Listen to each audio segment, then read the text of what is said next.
Are we gonna have like an intro or something, or are we just gonna start in? You can start like this. Cheers. Ah, cheers. No, Prost. This is cappuccino. You don't Prost to cappuccino. Let's just pretend it's beer. Good beer.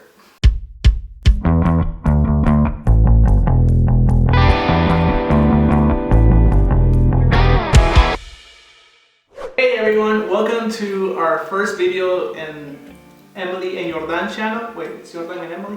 It's Iordan&Emily. Doesn't matter. Today we're gonna record 5 things that Iordan has clashed in Germany with. Culturally clashed with. Culture clashes in Germany. Yeah, we're making this video specifically because a lot of people back home are asking me like, oh, how's it in Germany? How's coronavirus right now in Germany? Or how are you as a Latino living in Germany? What's gonna happen to you? Or all of this we're not gonna answer today. So I just took the moment to list the 5 things that are actually most shocking in a way of me being in Germany.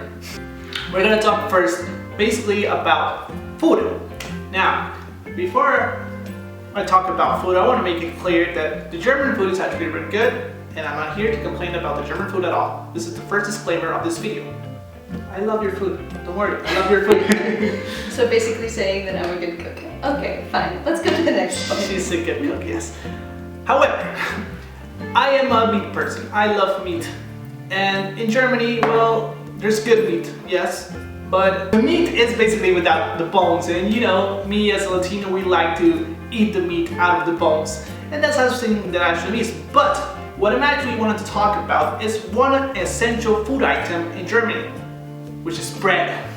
They love the bread. And no, I am not criticizing the bread, but it's more so that they could literally eat bread for breakfast, for brunch, for lunch, for dinner, or just for a snack. They love bread, and it's good. I'm not gonna complain, but you can just prepare your meal. You just toast the bread, or not toast it, regardless what you want. Just put cheese, ham, salami, any vegetable, whatever you can put it in bread. Yeah, the way we eat our bread is actually have the bread on the table and then have all of those things on the table and then just grab a slice of bread, put butter on it, and put the cheese and the ham and eat it like that.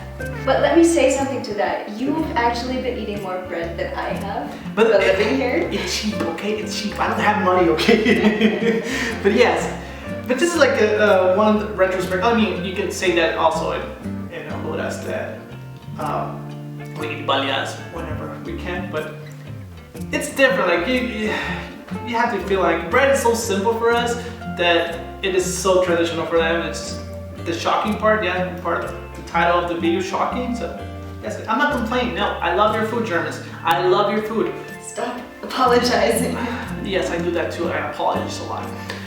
That's how you keep our relationship stable. Next thing I want to talk about more so in Germany is how there's for police civilian force.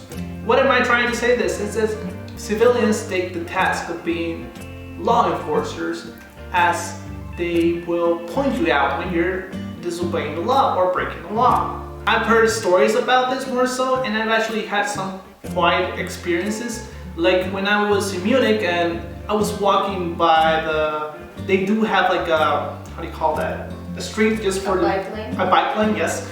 I was just walking the bike lane. I had no idea there was a bike lane. We don't have bike lanes back in my place. And people were just like, beep, beep, beep, beep, beep, beep, beep, beep, beep. I'm like, okay, I'll move. And I was like, I don't realize what am I doing until Emily explained, hey, you're in the bike lane, get off. Every time that we walk in the bike lane, I'm next to him and I'm like, you're done. Like I'm getting nervous because he's walking on the wrong side of the sidewalk. Obviously, I was wrong, but I didn't know this. I don't know this was a bike lane. But one of the things that just happened that was really funny with me is I was riding the bike back home with Emily, and in the streets, well, it's really narrow streets, so there's like only 2 ways, obviously. The thing is that it was empty.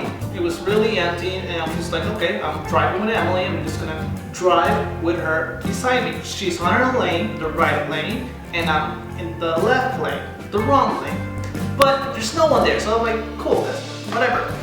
The problem is that this car randomly appeared, and I'm like, oh shit, whoops. And I just like, okay, I'm gonna move a little to the right. I cannot move fully to the right because I'm gonna crash with Emily.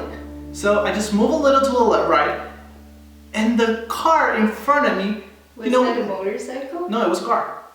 Okay. Was it a motorcycle? I think it was a motorcycle. It doesn't matter if it was a motorcycle or a car. The thing is, he didn't move a little bit. He did not budge. He just went straight ahead. Like he passed through me like this. I can feel the wind when he surpassed me. And in my mind, I'm like, what the actual hell? He was really mad afterwards. Because like, okay, I get it. I am wrong. I'm in the bad lane. Okay, I get you. I am wrong. But you don't prove a point by crashing. So the other thing I want to talk about more is the personalities of the Germans, and that they're more straightforward or direct. I consider myself a very direct person.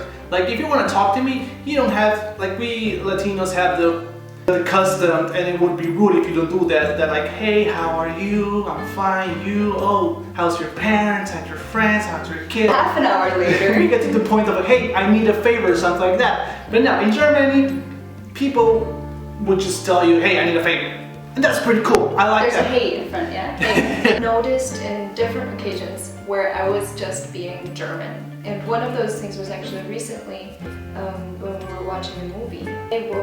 People were talking during the movie, and I was like, hey, can you please be quiet? I want to watch the movie. I can't understand. I don't think she used the word please. He was like, yeah, hey guys, we're trying to, can you please? You didn't use the word shut up, but what was the word you like? Could you like? Can you please be quiet? We're watching the movie. Did you say please? I said please. Okay, fine. You said please. But the thing is, it sounded really rude for me, or really hard. That's basically culture-wise.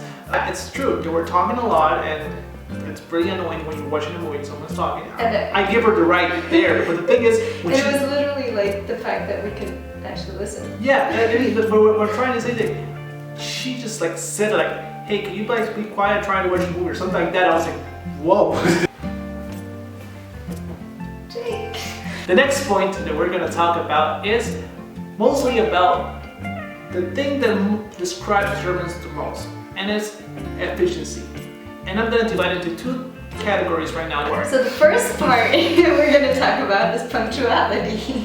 If you have a reunion that is 7, the German person, the German guy, German girl, German whatever, he's going to be there at 7 p.m. sharp, because you said it was 7. It's not like in Latin America the way you say 7, and 7 means you get ready, so you arrive at 8.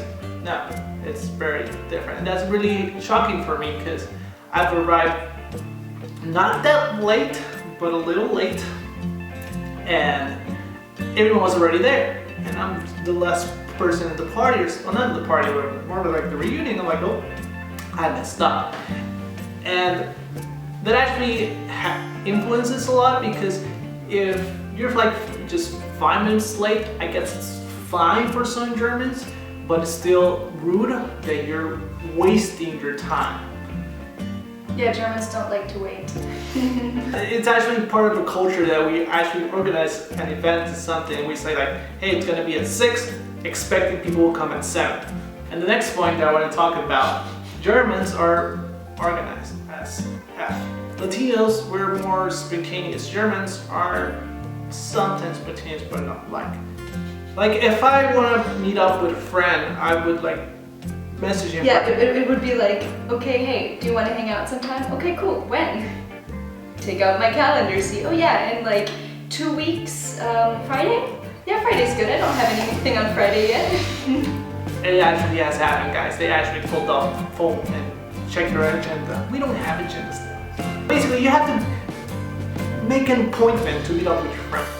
And it's just so funny because like, hey, want to meet up tomorrow? Sure. What time? I don't know, in the morning? Sure. What time? 9 a.m.? Okay. To when? I don't know, 5 p.m.? Okay, cool. 9 a.m. to 5 p.m. meeting with Iordan. Germans only have like 1 or 2 hours for you though, so that wouldn't happen. In I'm not used to that, so I don't know how it works, but basically that's how it is. And that's also has to do a lot with time and organization, that they're gonna do everything efficiently, like Going to university, for instance. Like if I have my class at 10, I'm planning to be at that class at 10 and not earlier, not later. Maybe there's Germans that come earlier. I'm not a punctual German, so... But she's German. But I'm German.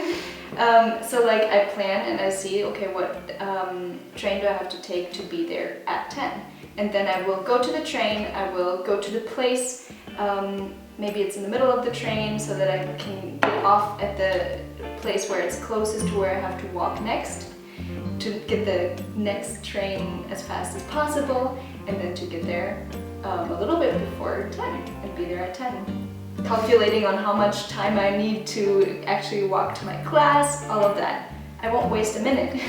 But yeah, guys, that's one of the 5 things that comes in my mind. Maybe I'll have another 5 things later in another video, but for now, I think this is it.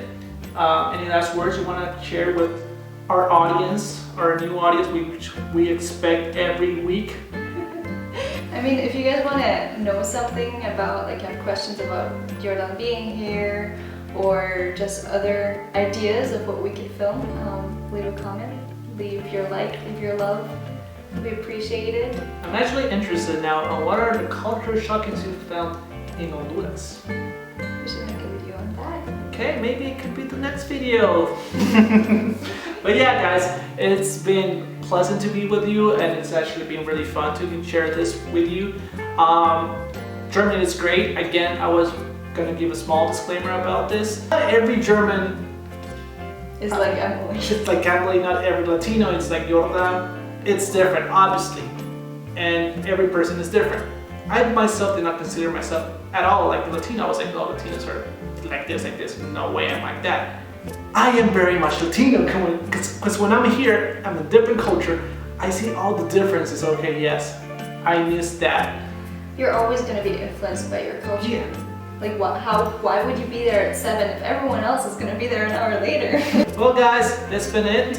And well, you can just subscribe, like, share, you know, the usual things a YouTuber would say, because we're now YouTubers. Yay!